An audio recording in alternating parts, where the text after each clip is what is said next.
Have you ever heard of a flood made of beer? It sounds like a party, right? But in 1814, London experienced a disaster that was anything but festive.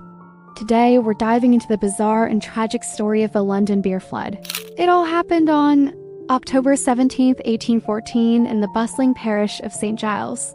This area was home to many working-class families, living in crowded tenements right next to the Horseshoe Brewery. This wasn't just any brewery. It was one of the biggest in London, famous for its porter, a dark, strong beer beloved by the city's workers. Inside the brewery stood massive wooden fermentation vats. And I mean massive.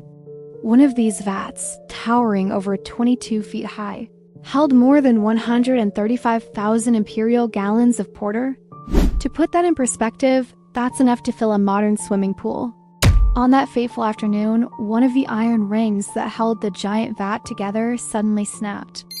A brewery worker noticed the problem, but his boss told him not to worry, that this kind of thing happened from time to time. Sadly, that was a catastrophic miscalculation. About an hour later, the entire vat ruptured with explosive force. The pressure was so immense that it created a domino effect, smashing into other vats and unleashing a tidal wave of beer. Yeah. Over 300,000 gallons of dark, frothy porter burst out of the brewery walls. Imagine a 15-foot-high wave, not of water, but of warm, fermenting beer, crashing through the narrow streets. It was a powerful, destructive force. The wave tore through the flimsy basement homes of the St. Giles slum, flooding cellars where entire families lived. The scene was one of chaos and disbelief. The wave swept people off their feet and demolished buildings. One pub, the Tavistock Arms, had a wall completely collapse, trapping the young barmaid Eleanor Cooper under the rubble.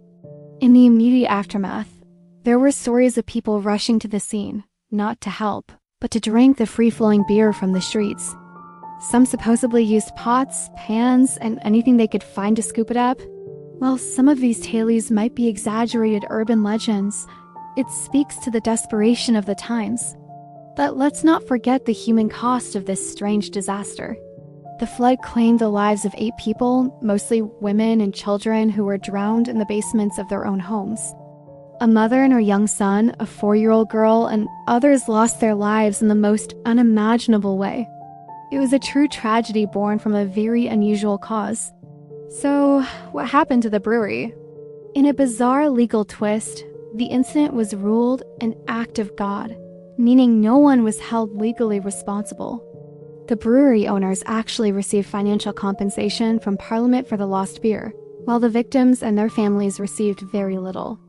The London beer flood remains one of history's strangest disasters.